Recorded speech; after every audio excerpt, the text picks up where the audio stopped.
Pagi, selamat. eh izin kita cepet aja ya, karena betul 9:30 tuh saya ada acara yang nggak bisa saya tunda. Jadi mungkin hari ini kita recap dan bahas soal ujian tahun lalu. Em, Sedikit evaluasi mungkin buat yang eh, apa namanya nilai UTS udah pada lihat kan ya, udah saya upload. eh Kayaknya soalnya kegampangan ya. Ngelihat nilai-nilainya kayaknya oke, kayaknya eh, standarnya harus dinaikin. Melihat rata-rata nilainya agak-agak cukup mencengangkan. Em, jadi apa ya? Alhamdulillah sih, terima kasih banyak udah bisa menjawab soal dengan sangat-sangat baik. Eh, Cuma berarti ini mengindikasikan kalau oke, kayaknya we need to raise the bar. Anyway, apa namanya? So far buat ngejawab soal ujian udah sesuai dengan apa yang kita harapkan, mayoritas ya. Em, Singkat, padat dan jelas, tapi kena, dan ya kurang lebih seperti itu. Keep up the good work. Em, Nanti kurang lebih soal ujian yang UAS akan seperti itu, dan mungkin lebih ke eh, arahnya lebih ke analisis bias ya. Kita lagi ke identifikasi biasnya di mana dan kira-kira dampaknya terhadap estimasi kita apa gitu. Oke, mungkin saya izin recap sedikit aja sebelum kita masuk ke soal ujian. Saya akan bahas satu tahun soal ujian, satunya lagi mungkin biarin Mas Yusuf yang bahas ya, supaya Mas Yusuf juga apa namanya bisa bisa bantu buat eh, ngebahas. Oke, basically yang kita pelajarin di setelah UTS ini adalah kita membedakan aduh, antara antara yang konvensional, konvensional sama yang modern lah, kalau kita bisa bilang seperti itu. Konvensional kita masih ngelihat, kita masih benar-benar fokus di asumsi blue. Kalau dulu kita belajar yang autocall, ada autokorelasi, ada multicall, ada hetero, dan pada akhirnya karena kita nggak mengidentify bias, kita cuma dapat menghasilkan korelasi. Sedangkan kalau yang modern ini kita lebih ke identify bias. Bias itu ada apa aja, macam-macam. Yang paling sering muncul dan most likely muncul adalah mid variable bias, ada selection bias. Selection bias adalah ketika sampel itu bisa memilih dirinya sendiri mau masuk ke dalam treatment atau control group, kurang lebih seperti itu. Ada reverse causality, ada macam-macam yang lain, misalnya kayak measurement error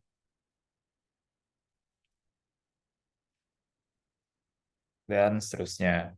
Semua ini kemungkinan besar paling paling mungkin terjadi gara-gara datanya itu data apa namanya, observational, karena kita pakai data observational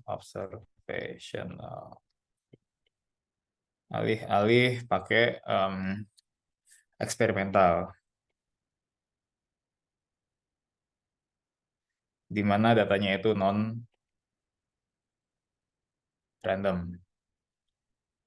Data di sini maksudnya treatment kontrolnya ya, itu nggak purely random. Sehingga kalau kita bisa overcome masalah bias-bias ini, kita bisa mendapatkan causality. Jadi bedanya itu, kalau misalnya produk akhirnya adalah kalau misalnya yang zaman konvensional itu kita cuma bisa mendapatkan korelasinya, korelasi dari X ke Y itu apakah positif negatif, tapi kita nggak bisa mendapatkan causality ya. Apakah si X tersebut seberapa seberapa causing si Y. Kita bisa, kalau kita cuma ngeliat korelasi, kita bisa menghasilkan angka yang overestimate atau underestimate. Sedangkan kalau kalau causality, kita benar-benar mendapatkan berapa sih nilai sebenarnya dari pengaruh X ke Y kita gitu. Kurang lebih ini adalah yang kita pelajarin selama setengah semester pasca UTS kemarin. Eh, yang beberapa apa namanya, beberapa tools buat kita bisa mengidentify bias di sini. Sorry, dari identify bias ini kita bisa bisa apa namanya, toolsnya, method method untuk, sudah pasti kita akan, bukan sudah pasti sih, ketika kita menemukan adanya bias-bias ini, kok nabrak sih kotaknya, ketika ada bias,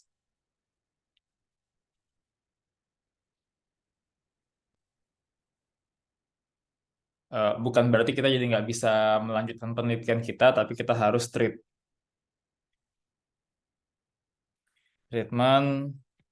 di mana OLS tidak lagi efisien. Sehingga kita disarankan untuk pakai gunakan. Sehingga kita gunakan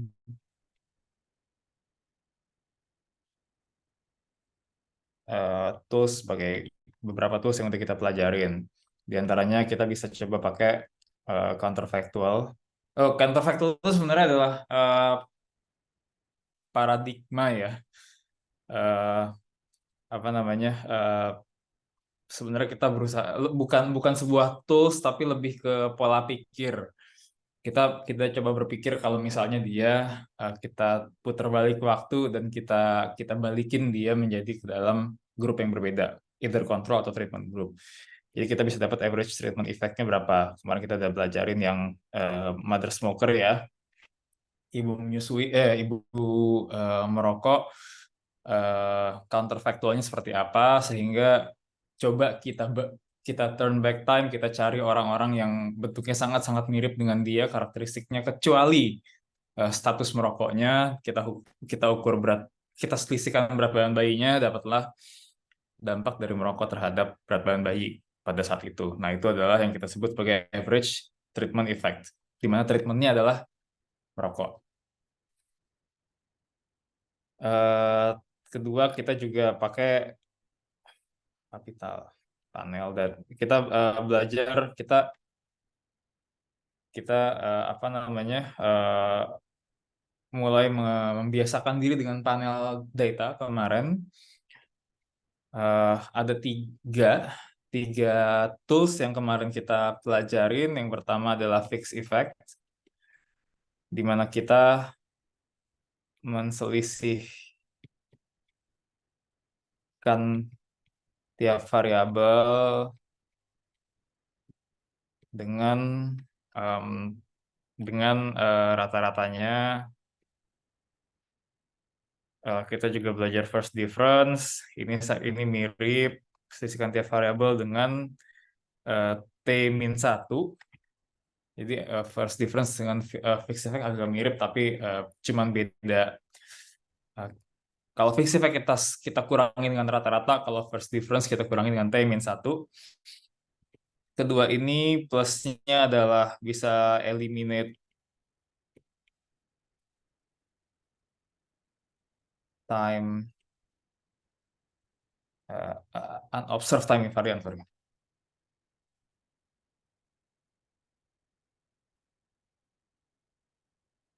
Eliminate unobserved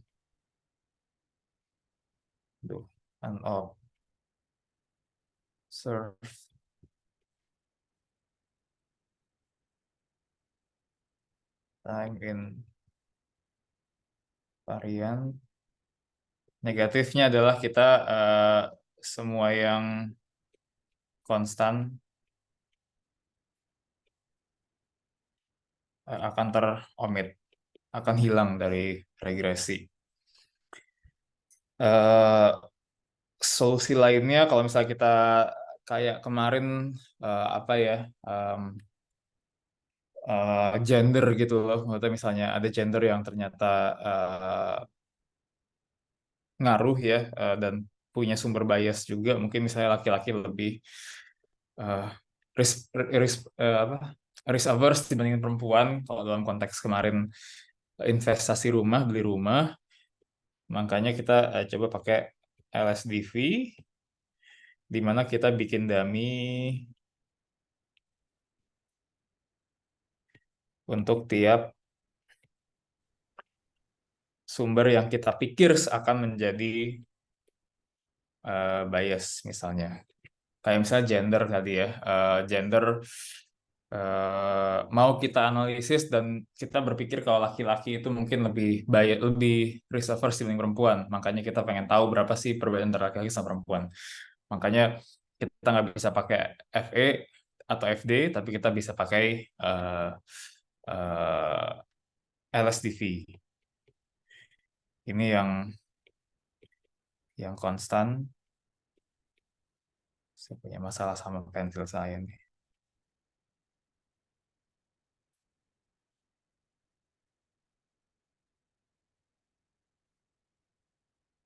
Tidak teromit. Dan negatifnya adalah eh, persamaannya jadi tidak efisien ya.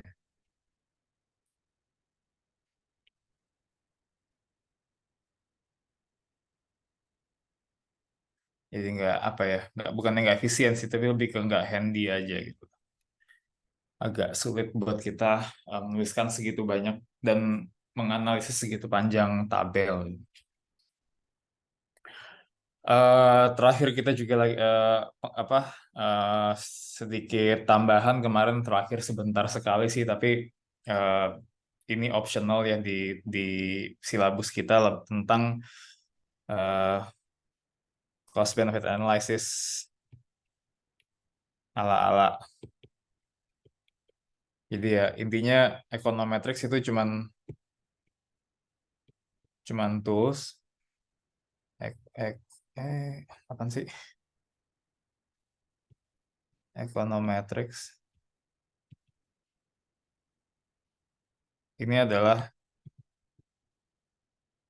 tools untuk mencapai kesimpulan lah, kurang lebih seperti itu.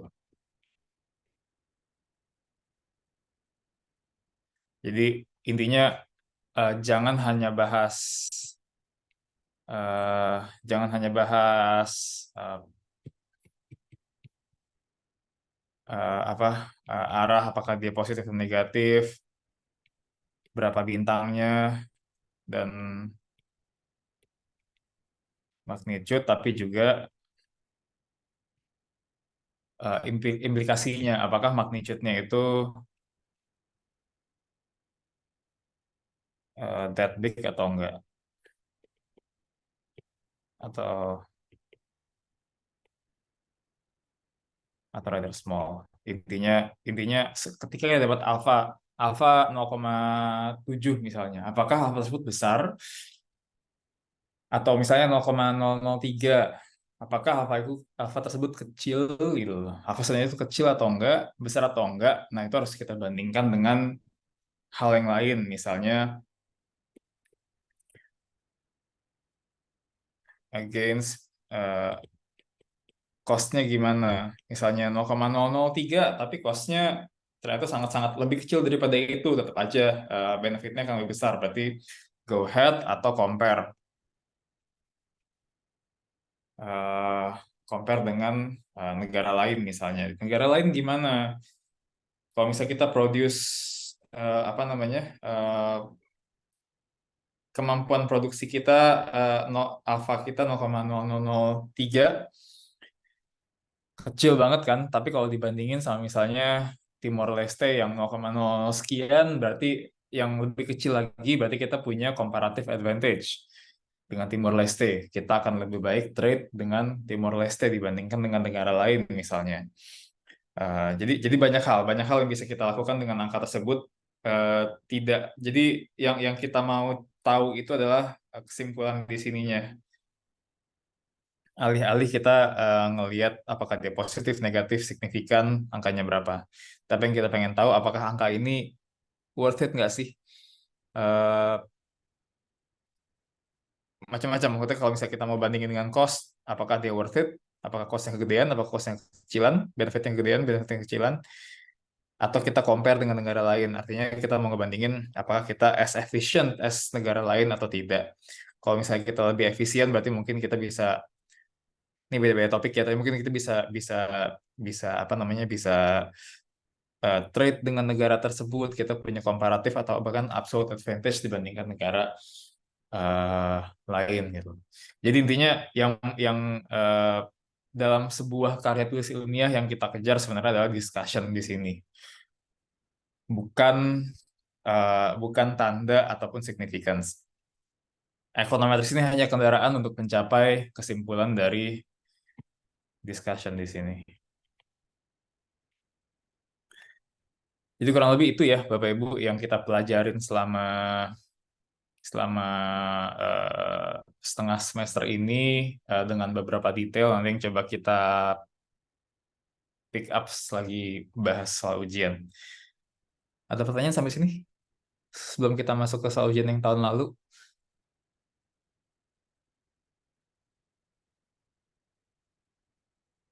Oke, kalau nggak ada, eh, hmm, dua satu. Nah,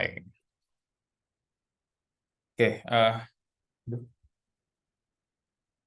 nggak bisa dikecilin deh.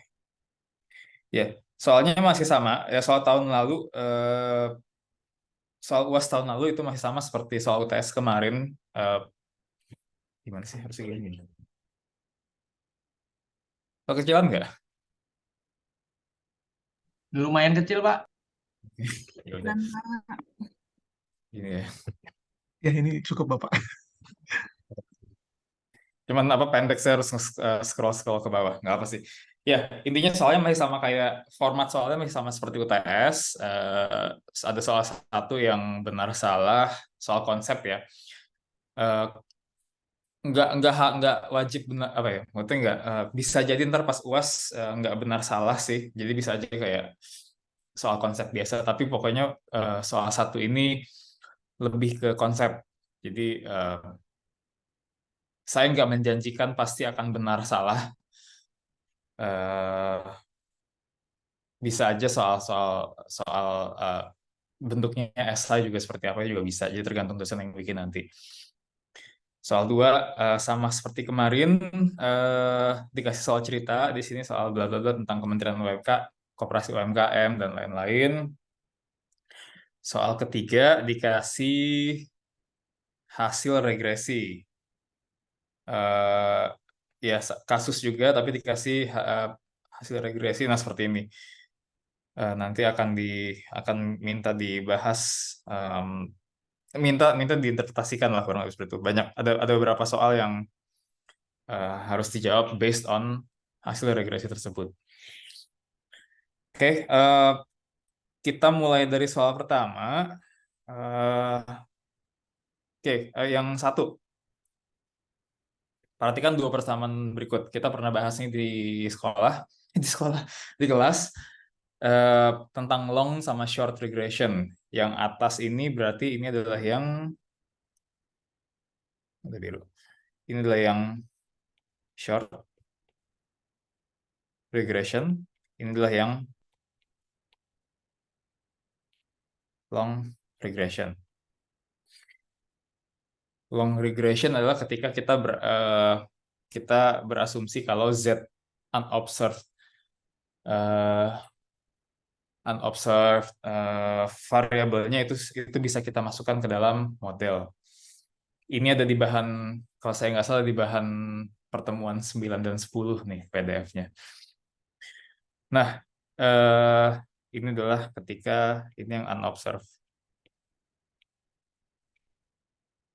set of variable ya, karena dia eh, bentuknya vektor.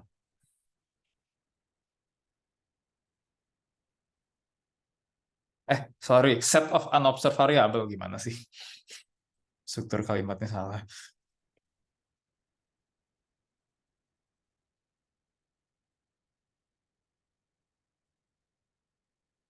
Nah, Oke, statementnya pada persamaan 2 alias yang long regression, koefisien beta aksen bersifat bias karena masukkan variabel z dalam regresi. Kira-kira gimana nih? Kita udah ngasih kontrol yang bagus, kita udah masukin variabel-variabel yang kita anggap sebagai unobserved, tapi dibilangin bias. Kira-kira bener nggak? Menurut saya sih nggak. Yang bias Salah, adalah Pak. ya benar. Yang bias adalah yang pertama. Berarti ini kita bilang ini salah. Yang bias yang satu, kalau yang dua sudah masukin unobserved. Unobserved.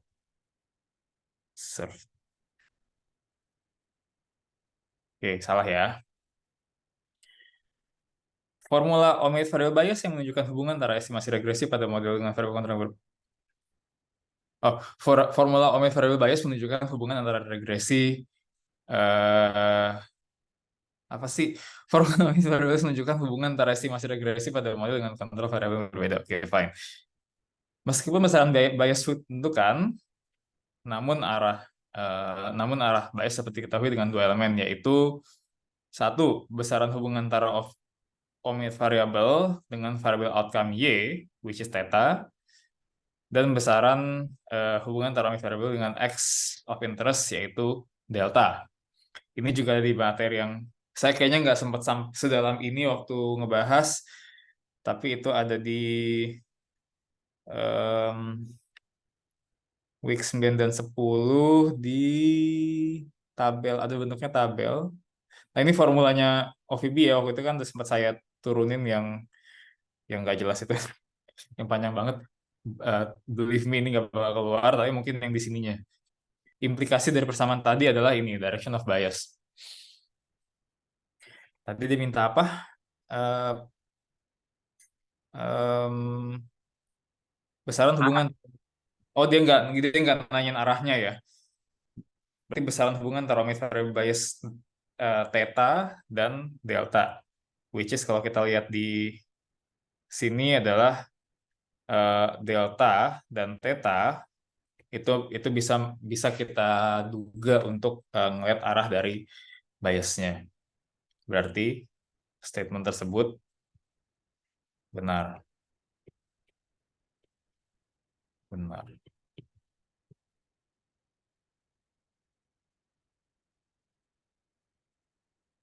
Ada yang di bawahnya. Sorry, nggak baca.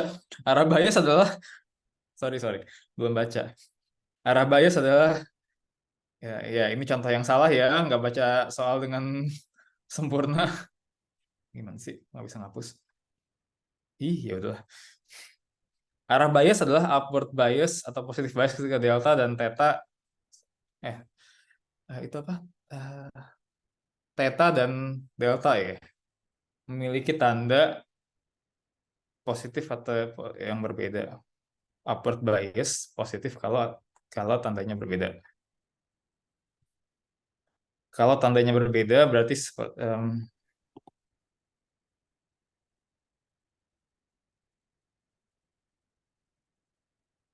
kalau tandanya berbeda dalam hal ini adalah daerah yang Negatif. kiri kiri bawah dan kanan atas ya. Ya enggak. Ini kan yang Iya, tandanya Pak. ya benar ya. Berarti dia akan kalau misalnya tandanya berbeda, dia akan menghasilkan negatif bias. Yang tadi eh positif bias Oh, harusnya apa? Harusnya negatif ya. Harusnya negatif ya. negatif. Ya, berarti statement ini salah ya. Harusnya negatif.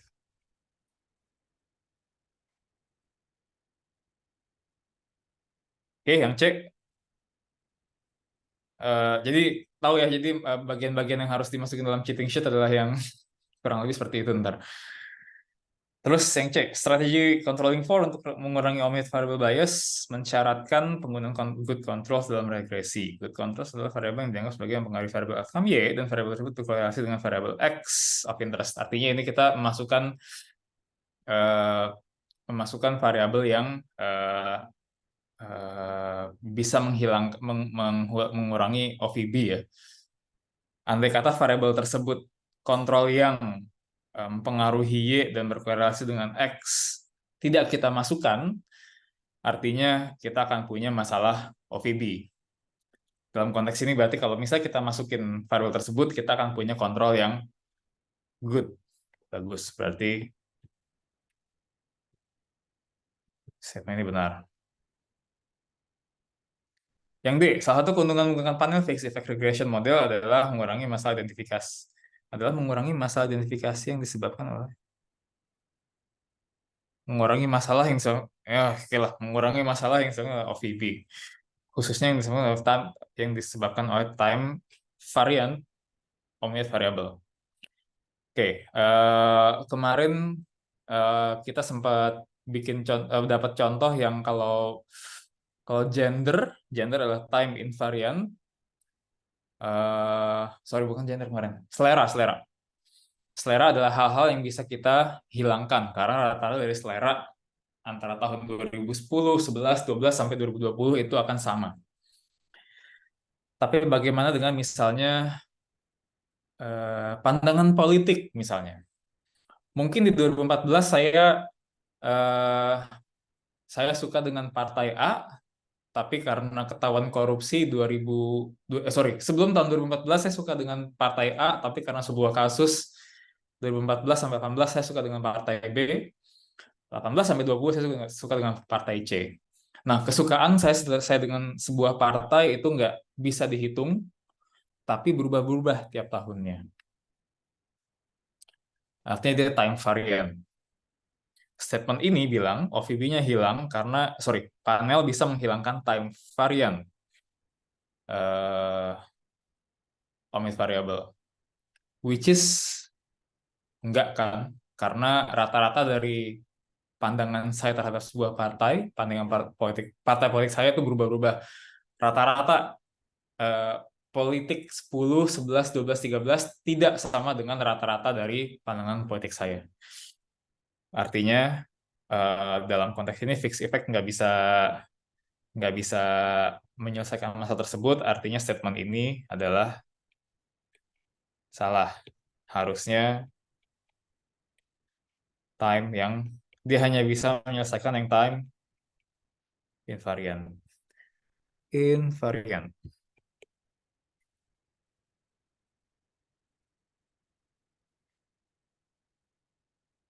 Terakhir, eh, terakhir salah satu maksudnya dari persamaan regresi di bawah. Oke, ini mungkin kemarin saya agak miss untuk menceritakan kemarin kenapa saya nggak masukin. Jadi di sini dia masukin outcome variable, variable of interest, kontrol dan Z itu omitted ya. Oke, time invariantnya juga masuk ke dalam model. Dia juga ada individual dan time fixed effect. Ini bisa nggak usah kita masukin kalau di awal kita udah bikin XT-rec. Jadi kemarin-kemarin saya udah sebelum kita nge-regress, sebelum kita ngapa-ngapain, saya selalu kerjain XT-rec kan di awal. Sorry, ya. Tapi kalau misalnya nggak ada XT-rec, kita pakai rec biasa, kita harus masukin individual sama time fixed effect. Jadi secara nggak langsung kita kayak bilang, oke,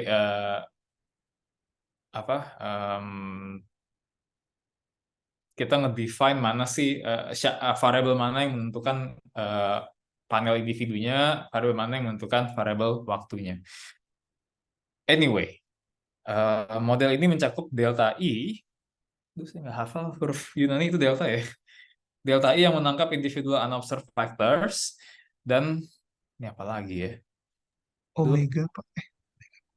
Omega bukan yang itu omega. Ya oke lah Omega. Dulu pas kuliah apa? Sekarang udah lupa. Yang Omega T yang menangkap agregat time shock. Selain itu, pada modelnya juga dimasukin time invariant control variable Z untuk mengurangi omit variable bias.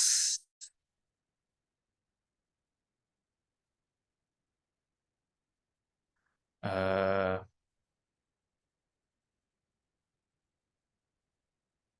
secara statement benar, sorry, secara komponen benar, delta I adalah individual unobserved factors karena subscriptnya I, theta T subscriptnya T, waktu itu benar, dan juga masukkan time invariant control variables ZIT untuk mengurangi omitted variable bias. Uh,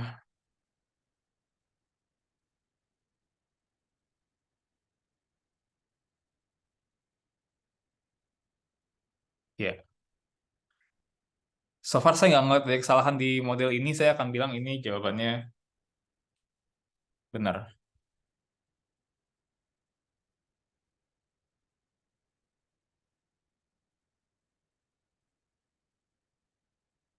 Ada yang ngeliat kesalahan nggak? Saya sebenarnya nggak punya kuncinya sih, jadi saya cuma impromptu aja. Eh ya, kalau kalau saya lihat sih dia nggak bilang apapun selain selain komponen ya. ZIT untuk mengurangi omit variable bias itu benar.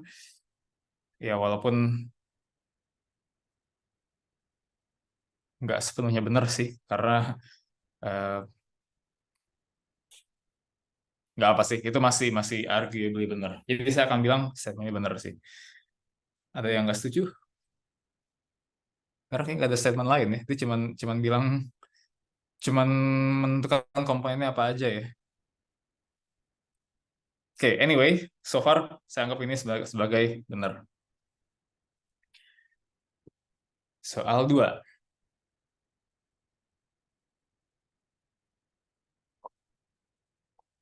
Oke, Kementerian Koperasi UMKM memberikan pelatihan marketing online kepada 1.000 UMKM yang tersebar di seluruh Indonesia. N 1.000, kayaknya nggak penting sih.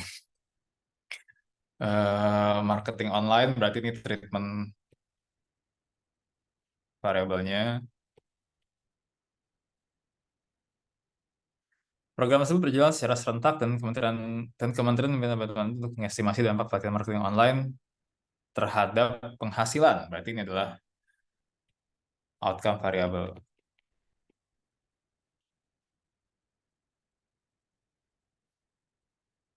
Dan variabel harusnya X ya. Program pelatihan harus dilakukan pada bulan Januari 2021 dan Kementerian memberikan data cross section yang berasal dari survei yang dilakukan di bulan Desember 2020.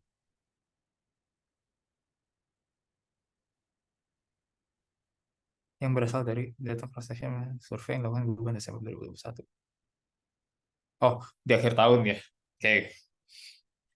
Data yang dikumpulkan mencakup 100% pelatihan, tidak semua UMKM berakhir dengan mengikuti pelatihan, berarti kan benar ya ini kontrol ya. Yang berarti 1 kalau dia ikut, 0 kalau dia tidak ikut barangkali.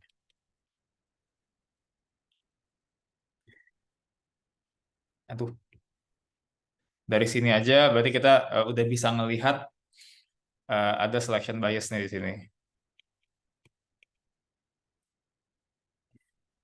Eh, Omset penghasilan adalah variabel lain yang menggambarkan karakteristik UKM yang pemiliknya. Oke, fine. Informasinya cukup. Kayaknya saya nggak tahu apa yang Desember sama Januari ini dampaknya apa. Ntar kita lihat di bawah ya. Jelaskan pendekatan yang Anda dapat gunakan untuk mengestimasi dampak dari pelatihan online terhadap penghasilan online UMKM. Tuliskan persamaan yang digunakan. Datanya cross section ya.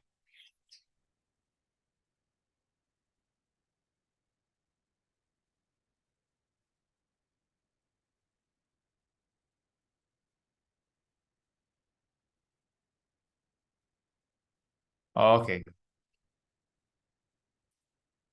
Eh, so far, jadi karena kita cuma punya cross section, kita nggak bisa pakai panel dan segala macam.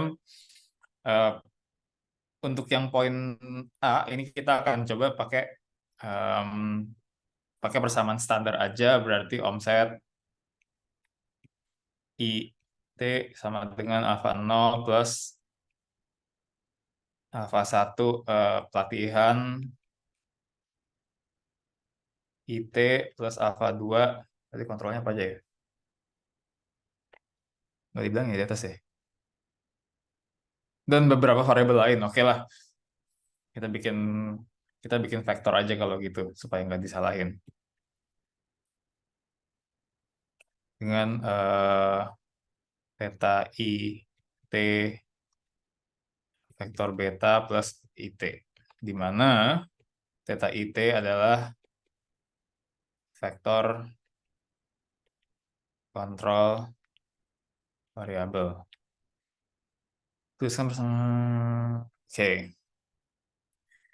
Poin B, apakah koefisien dari pelatihan dapat diinterpretasikan sebagai efek kausal?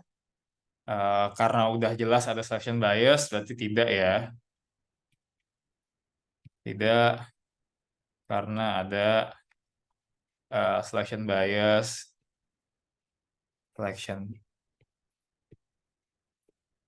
dan kalau misalnya ada kita nggak tahu kontrolnya apa, tapi bilang aja potential OVB misalnya, kontrol yang kita miliki itu eh, ada beberapa unobserved yang nggak bisa kita kontrol. Sebutkan Pak, minimal. izin bertanya, Pak. Ya, salam. Yang poin A itu yang alfa satu nggak dibuat dummy aja, Pak? Maksudnya tidak dikasih kasih alfa satu dummy pelatihan gitu atau enggak, Pak? Apa cuma gitu aja? Maksudnya Karena kan keterangan ya, keterangan pelatihan sama dengan nol kalau dia ikut, satu tuh nggak ikut gitu maksudnya. ya karena kan itu kan harusnya kan dari Bapak tunjukkan tadi kan satu ikut, nol tidak ikut kan berarti biasanya dulu kan kalau yang sebelum UTS kalau ada dummy kan dikasih tulisan dummy apa-apa gitu Pak untuk Oh, variabel pelatihan. ya boleh aja sih. Nggak masalah. Jadi maksudnya ngasih namanya dummy pelatihan gitu.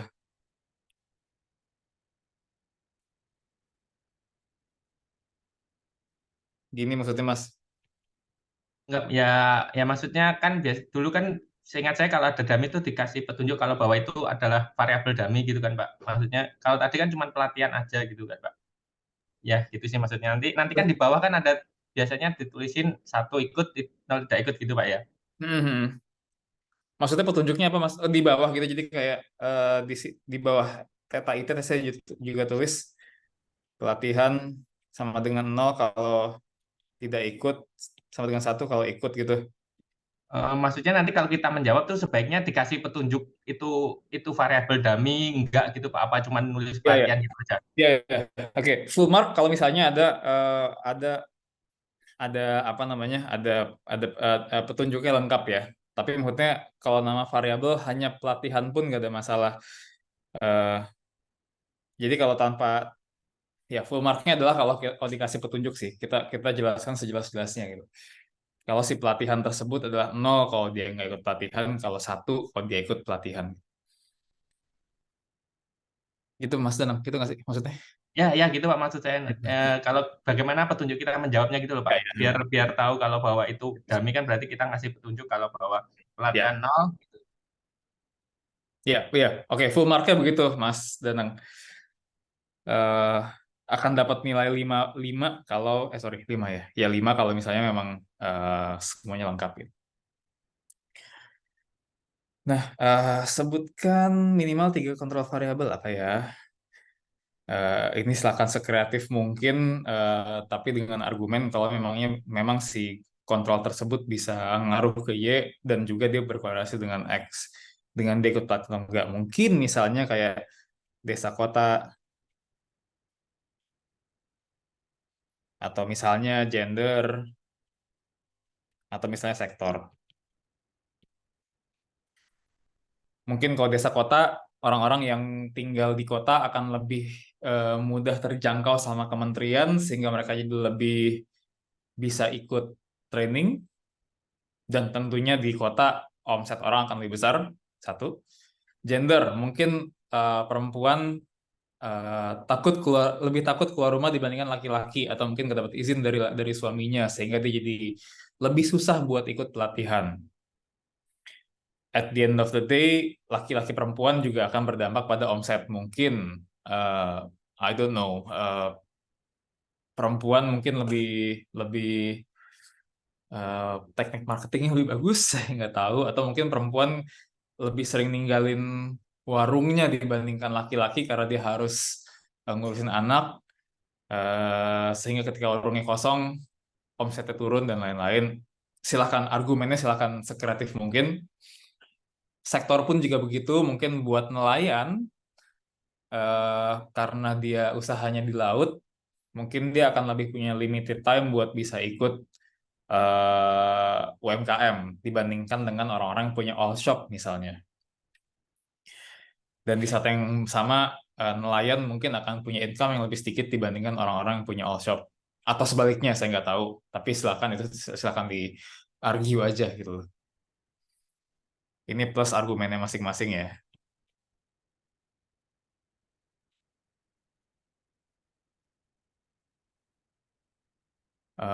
Be kreatif. Be kreatif tuh jangan jangan jangan jangan nyeleneh juga gitu. Tiba-tiba apalah yang aneh-aneh gitu.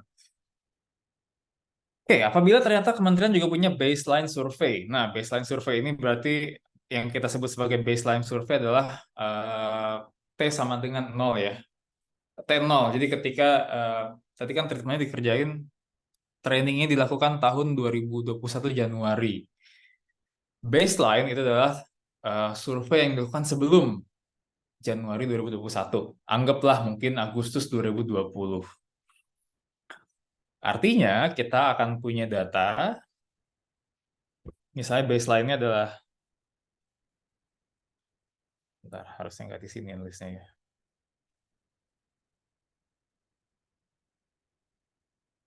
Tapi nggak muat di sini. Ya udah nggak apa ya, ke atas. Baseline misalnya Agustus 2000, terus ada treatment di Januari 2001, dan endline. Endline itu yang kita sebut sebagai survei setelah adanya treatment, itu di Desember 2021. Jadi kita punya periode before and after di the treatment, alias T sama dengan 0 dan T sama dengan 1. Artinya kita udah punya dua titik waktu, artinya kita bisa pakai data, kita udah punya data panel. eh Artinya pilihan kita sejauh ini ya, sejauh yang sudah kita pelajari, itu ada fixed effect, first difference, atau LSTV. Kedepannya sih kita bisa punya DID atau dan lain-lain, cuman sekarang kita masih bilang FE, FD, atau LSTV. Oke, apabila ternyata kementerian juga melakukan baseline survei sebelum pelatihan dilaksanakan, sehingga Anda memiliki data panel, apakah metode yang akan Anda gunakan untuk mengestimasi dampak? eh Apa namanya? Ya udah, kita punya pilihan tadi fixed effect, first difference, atau LSTV, tapi karena kita kayaknya nggak, di sini nggak dibilangin ada kontrol yang kita nggak boleh kehilangan, seperti gender, desa, kota, kita nggak di state kalau kita akan mengeksplor hal tersebut. Berarti ya udah, fixed effect atau first difference akan menjadi cukup. Berarti persamaan. Berarti kalau misalnya kita pakai fixed effect dengan plus minusnya tadi udah kita bahas ya, eh, kita bisa menghilangkan time invariant unobserved, tapi kita masih masih terpapar dengan time variant unobserved. Persamaannya menjadi, saya tulisin deh.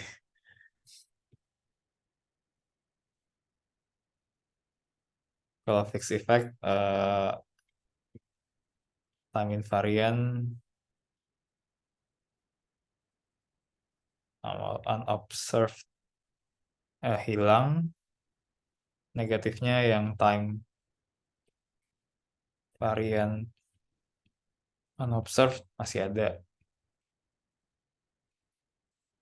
Dengan persamaan berarti menjadi OMZ.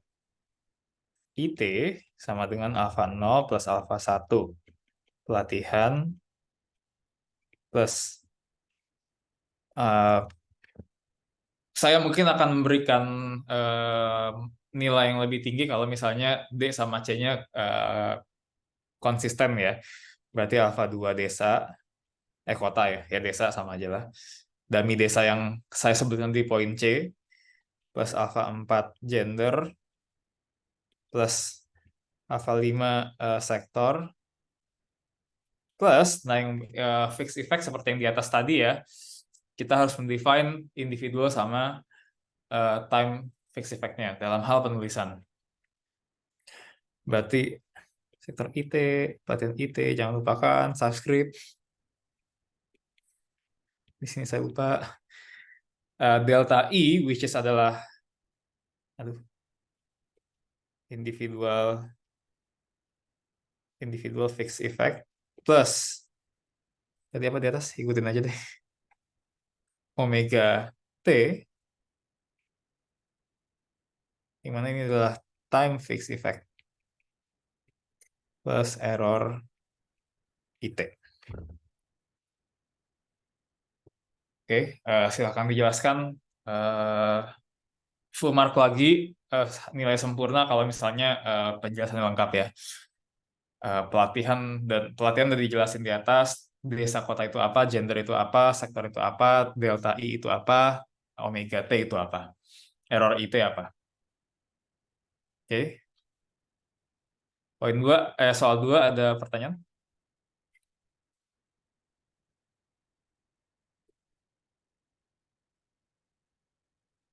Oke, aman ya. Soal 3, udah kita bahas kemarin, udah jelas ya siapa yang bikin tahun lalu ya. Eh, apa namanya? Seorang peneliti ingin mengukur dampak dari kasus perampokan terhadap harga rumah pada level kabupaten kota menggunakan data panel. Harus diulang nggak sih ini? Ini kayak di kelas udah deh. Model yang digunakan adalah sebagai berikut. Harga rumah IT adalah fungsi dari status perampokan, status crime, dan PDRB, dan juga individual fixed effect, dan time fixed effect.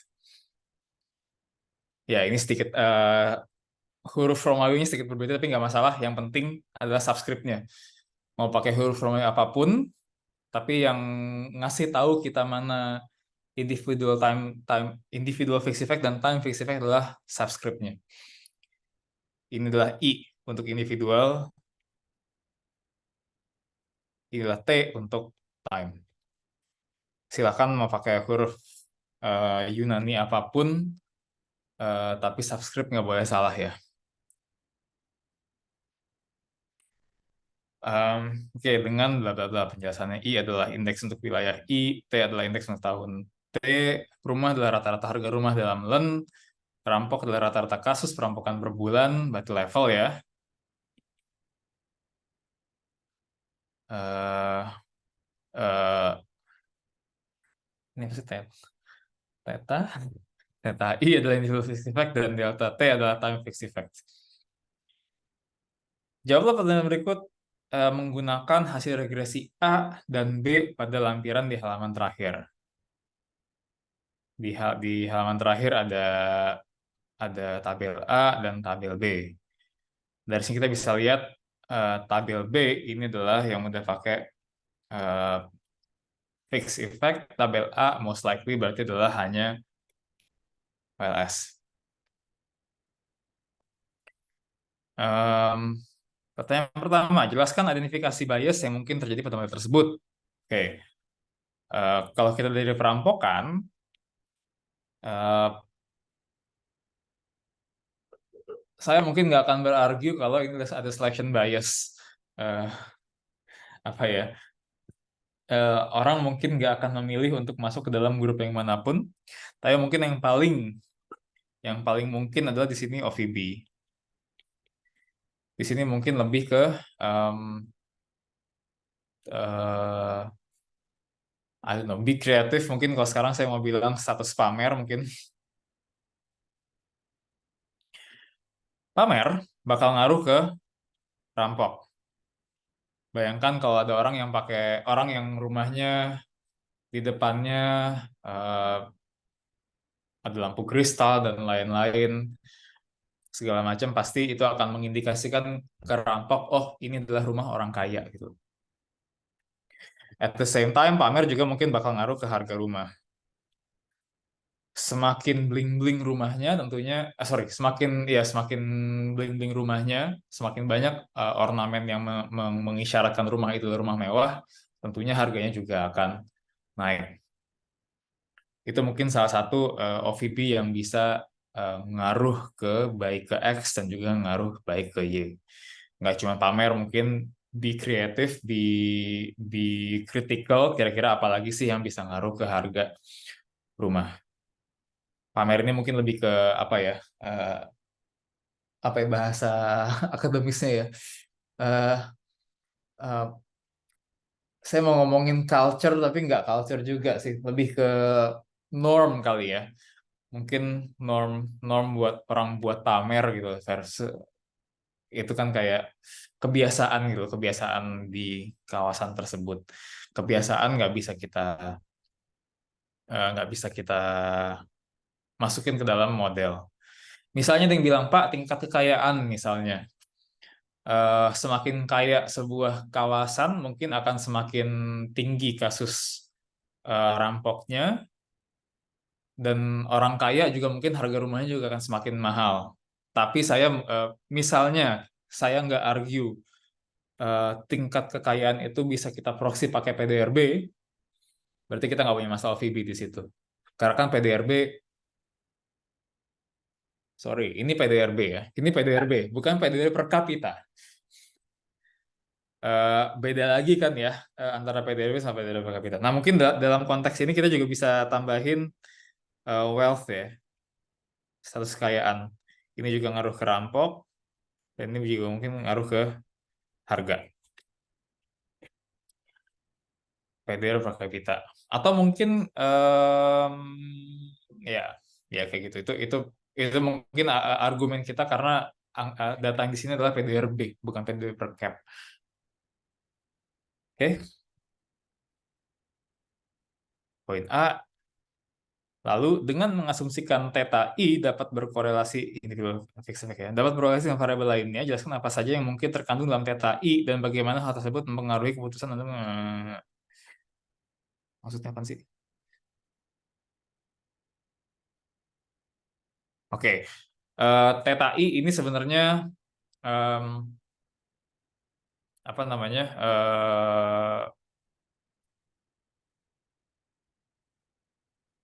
Ya, individu-individu yang sorry, faktor-faktor yang time invariant di individu. Jadi dengan kita masukin individual fixed effect, tadi rampok saya pakai apa sih? Oke, eh, norm ya, kawasan tersebut suka pamer atau enggak? Mungkin saya nggak bilang di sebuah daerah tertentu, tapi di daerah di medsos sempat ada ibu-ibu yang kalau kawinan suka pakai emas segala macem. Itu kan norm ya. Not necessarily semua ibu-ibu yang ada di desa tersebut suka pamer. Nah, faktor pamer individu dalam konteks ini itu akan terserap di theta 1.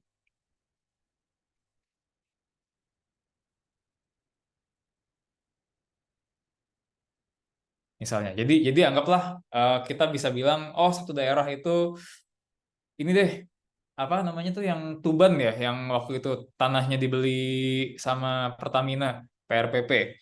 Itu kan kayak semuanya, bukan semuanya sih, mayoritas orang-orang di desa tersebut kan jadi kayak pengen beli mobil segala macam, pamer bisa beli mobil mewah dan lain-lain. Tapi kan bukan berarti apa namanya, setiap individu di desa tersebut beli mobil yang sama kan. Nah, jadi efek pamer di tingkat individu itu bisa terserap di theta I. Sehingga kalau misalnya kita berargumen kalau pamer individu itu ngaruh di theta I dan apa namanya ya oke, pamer individu. Oke, terus misalnya kita bagaimana hal tersebut mengaruhi eh, intinya intinya yang bisa kita yang mungkin terkandung dalam I adalah eh, sesuatu yang saya tulis deh. Intinya adalah unobserved time invariant. Unobserved time apa sih bahasanya? Time invariant unobserved ya. Aku jadi geblek sendiri sih. Time invariant unobserved. Ini yang bisa kita ini adalah time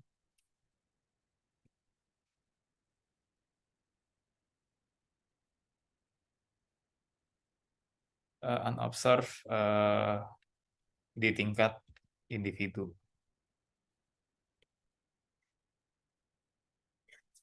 Nah, suppose misalnya kita yakin kalau misalnya seluruh desa di Tuban tadi itu sama, semua orang pamer, berarti harusnya kita nggak usah eh, masukin variabel pamer.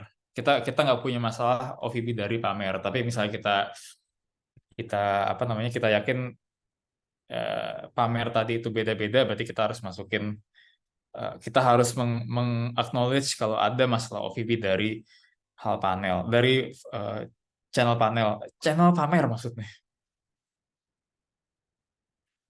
Lalu bagaimana hal tersebut mempengaruhi keputusan dan memilih yang tepat untuk mengestimasi persoalan di atas? Ya nggak apa-apa, masih tetap pakai fixed effect. Fixed effect untuk mengatasi unobserved di level yang lebih tinggi, misalnya di level kabupaten, di kabupaten kota kan.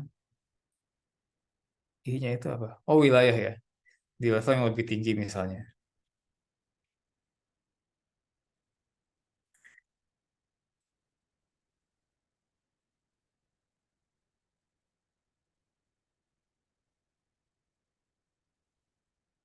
Oh, sebentar. Ini kayaknya arahnya adalah misalnya,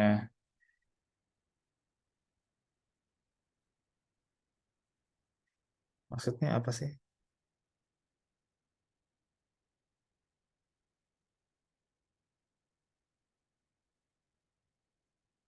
Iya kan? Karena kita tahu ada timing varian di level ini, tetap pakai fixed effect kan?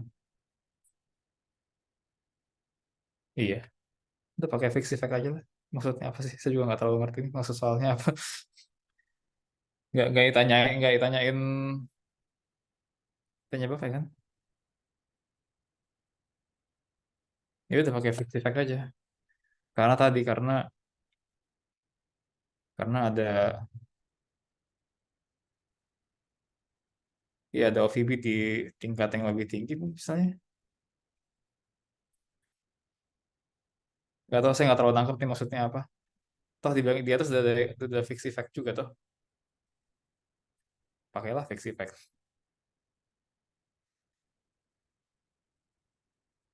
Terus saya yang bikin sendiri soalnya. Saya lupa ini maksudnya apa.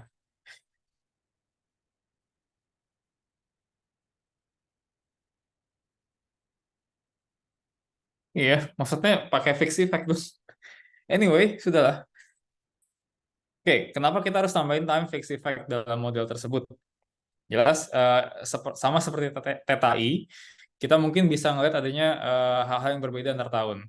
Misalnya, kita eh, observasinya dari tahun 2010 sampai 2022 misalnya. Dari 2010 sampai 2020 itu mungkin normal, tapi 2021 sampai 2022 itu periode COVID, ini bisa kita kontrol pakai waktu, tapi di 2021 sendiri ya kalau nggak salah ya waktu itu ya. Di 2021 itu ada eh, apa diskon PPN ya untuk rumah. Nah, artinya time fix effect ini bisa bisa menyerap efek-efek yang tadi tuh yang ya, periode normal, periode COVID dan adanya periode eh, diskon dari PPN rumah tadi gitu. Jadi apa namanya hal-hal yang nggak bisa kita masukin ke dalam model, misalnya kayak tadi diskon PPN, ada periode COVID segala macam, tapi yang dia attach ke waktu itu bisa terserap di time fix effect-nya kita gitu. Jadi mungkin ada tahun-tahun tertentu yang punya apa namanya yang punya efek terhadap kriminal dan juga eh, harga rumah. Mungkin diskon PPN jadi nggak terlalu relevan karena diskon PPN nggak terlalu ngaruh terhadap eh, kriminal ya. COVID lah mungkin gara-gara orang nggak dapat kerjaan mereka jadi menghalalkan segala cara gitu. Tapi ilustrasinya adalah pokoknya kita bisa menyerap apapun yang terjadi di time spesifik, di tahun spesifik tertentu, itu bisa terserap di deltanya, di delta T maksudnya, delta time fixed effect. Jadi ini untuk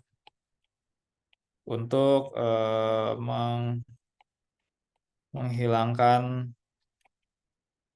time invariant di tahun tertentu. Oke, poin D ini baru yang kita mulai baca hasil. Tabel A memuat hasil estimasi persamaan di atas dengan OLS, sementara tabel B memuat hasil estimasi dengan fixed effect.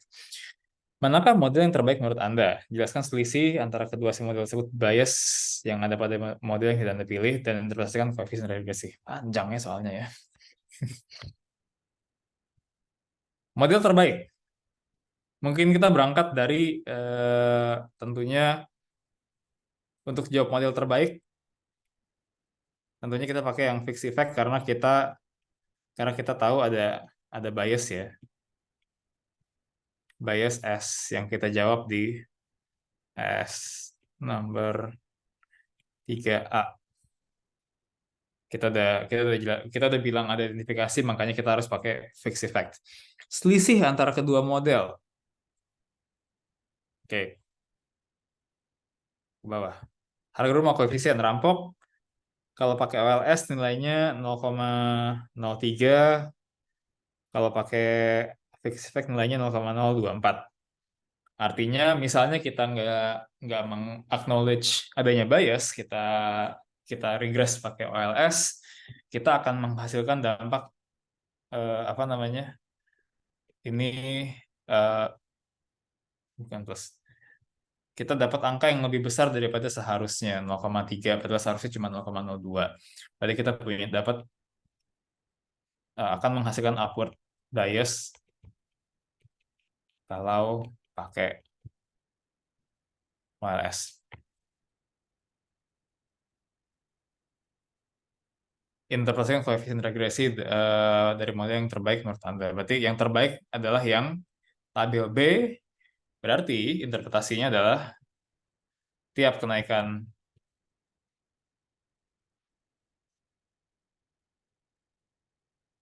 doesn't make any sense sih, tapi ya udahlah ya. Tiap kenaikan jumlah ya. Rampok itu apa tadi? Rata-rata kasus perampokan. Tiap kenaikan rata-rata kasus perampokan sebanyak satu kasus akan ya ini nggak make sense, tapi ya udahlah. Secara matematis that works, akan meningkatkan harga rumah sebesar 0,024%. Signifikan di alfa 1%. Oke. Eh, abaikan sense-nya, tapi secara matematis seperti itu ya. Oke, menurut Anda apakah mungkin terdapat time variant unobservables pada model di atas? Jelaskan. Oke, be kreatif lagi. Kira-kira apa aja ya dari model ini yang eh, eh, time invariantnya misalnya? Eh, unobservables ya? Oh, apa ya? Em, saya lupa kunci jawabannya apa waktu itu. Eh, tingkat wilayah. Bobotnya berapa sih? Cuma 5 ya. Apa ya? Ada ide coba tolong. Kira-kira apa sih yang nggak bisa kita masukin dalam model yang datanya nggak ada, tapi ngaruh ke kasus perampokan, ngaruh ke harga rumah, tapi dia berubah-ubah tiap tahun. Tingkat keamanan wilayah, Pak Handri, punten. Bedanya sama rampok apa, Mas Aris? Kalau rampok kan berarti tadi berapa potensi atau bukan opportunity ya, potensi untuk terjadi perampokan nih Pak ya. Nah, berarti dengan adanya faktor lain seperti apa namanya, tidak apa clustering, komplek clustering atau tingkat keamanan suatu perumahan, Bapak, maka nanti itu ada faktor lain yang mempengaruhi apa harga rumah, Bapak. Mungkin nggak make sense tapi mungkin saya Gak kira masalah. Yang seperti penting itu. yang sebenarnya ini sangat sangat sangat sangat bebas ya, open ya. Apapun, tapi misalnya kayak keamanan tadi. Mungkin ada tidaknya keamanan security pribadi, Pak. Maksudnya security swasta untuk daerah tersebut gitu, Pak. Ya, kalau nggak salah, saya mikirnya adalah syscamling sih. Ada atau enggaknya, ada atau nggak adanya syscamling misalnya. Eh, tapi sebenarnya syscamling itu, jadi gini, misalnya syscamling itu akan ngaruh ke kasus rampok, dan juga mungkin syscamling itu terjadi di daerah-daerah kampung, di mana daerah kampung mungkin harga rumahnya itu nggak semahal harga-harga rumah di cluster misalnya. Tapi tentunya kalau syscamling ini kita harus bilang memang datanya nggak ada gitu loh. Kita nggak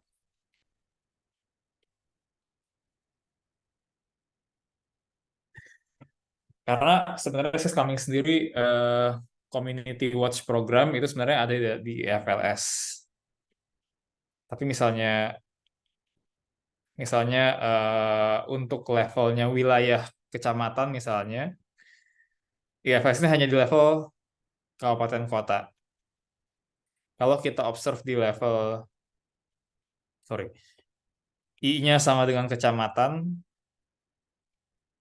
maka datanya, maka dia jadi unobserved. Kebayang nggak? Jadi saya mikir kayaknya ketika saya bikin soal ini adalah ketika ada tidaknya community watch program, syscamling atau ronda. Ronda ini bakal ngaruh ke penurunan harga rampok, tapi syscamling itu juga apa namanya, ada di daerah-daerah eh, pedesaan atau mungkin yang perumahannya less individualist ya, sehingga harga rumahnya di situ lebih murah gitu. Artinya argumen yang penting adalah si unobserved time variant ini ngaruh ke rampok dan harga rumah, dan si syscamling ini bisa berubah-ubah tiap tahun.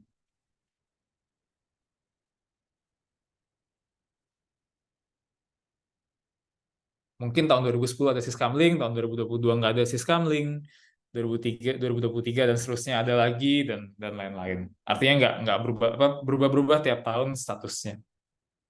Tapi tentunya kita harus argue kalau data syscamling itu kita nggak bisa dapat di level yang kita mau, kecamatan misalnya. Kurang sulit ya. Kalau mau mikirin hal yang lain juga boleh, mungkin misalnya kayak Misalnya risk preference juga boleh, boleh lah.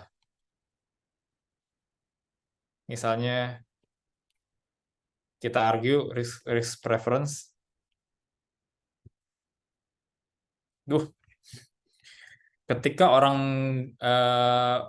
risk averse, mereka nggak mau dirampok, mungkin ya mereka akan simpan semua duit di bank, sehingga probabilitas dia buat kerampokan itu akan turun. Dan juga mungkin orang-orang risk preference,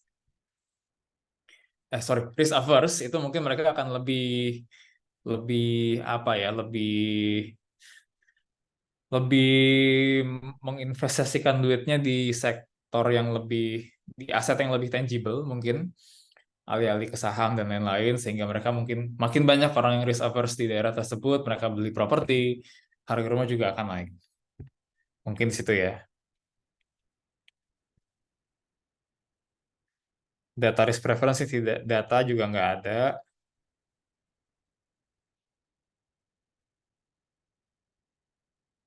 Tapi tentunya ada, kita harus argue lagi kalau misalnya, oh ya, risk preference itu mungkin bisa berubah tiap tahun tergantung dengan misalnya imbal hasil.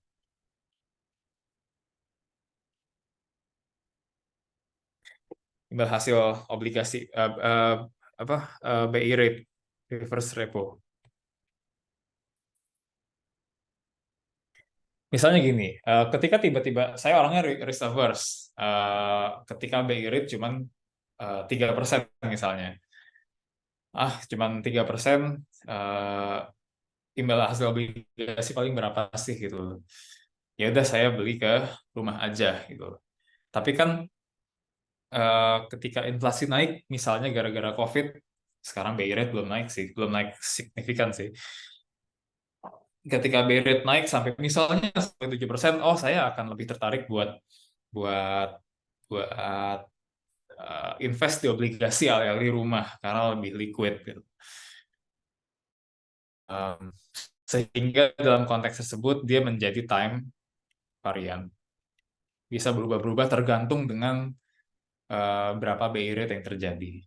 Jadi tergantung argumen kita ya. Lagi-lagi kita semua variabel itu bisa ngaruh tergantung dengan argumen kita seperti apa. Risk preference mungkin juga kalau misalnya apa dipengaruhi oleh iklim usaha, mungkin misalnya ketika demand for sesuatu naik, mungkin mereka akan taruh uangnya, investasikan uangnya mungkin di sektor eh, saham, beli saham misalnya karena sektor realnya lagi naik dan lain-lain. Jadi tergantung dengan argumen kita, apakah kita mau bilang risk preference itu time variant atau time invariant. Lagi-lagi semua ini tentang argumen ya. Kapan kita bisa bilang oh ini masuk dalam OVB, kapan ini nggak masuk dalam OVB. Gitu ya, kurang lebih.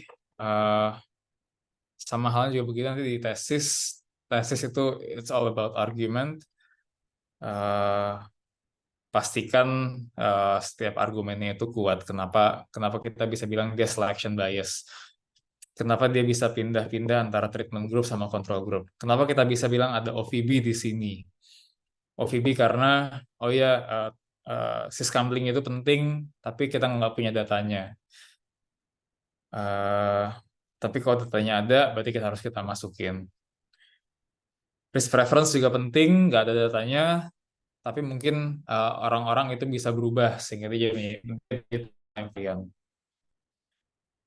Tergantung tergantung argumen, lagi-lagi kembali ke argumen. Jadi be kreatif dan be critical aja gitu loh di paruh kedua ekonomi sekarang.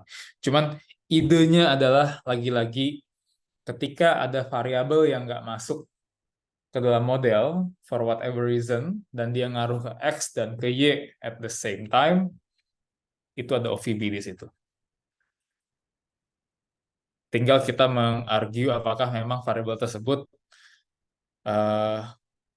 ngaruh ke X atau ke Y enggak gitu. Kalau enggak berarti itu bukan OVB, kalau iya berarti itu OVB. Selection bias juga begitu. Misalnya apa ya, kayak bencana itu random Pak, berarti nggak ada masalah OVB di situ, sorry, nggak ada masalah selection bias di situ, pakai OLS saja, oke fine kalau bencananya adalah gempa. Tapi kalau bencananya adalah kebakaran hutan, itu kemungkinan ada selection bias di situ. Hampir nggak mungkin ada kebakaran hutan di kota. Orang bisa pilih-pilih mau tinggal di desa atau di kota. Orang mau tinggal di desa di Riau atau tinggal di desa di Sukabumi. Di Sukabumi so far nggak ada kebakaran hutan kan. Dalam konteks itu, kemungkinan bencana adalah selection bias. Orang bisa pilih dia mau tinggal di daerah mana. Seperti itu ya. Kalau gempa kan ya so far selama di Indonesia ya kita gempanya kan random aja kan dia mau kena di mana. Kemarin dengar-dengar ada gempa ya di Jakarta ya. Walaupun saya nggak ngerasa sih.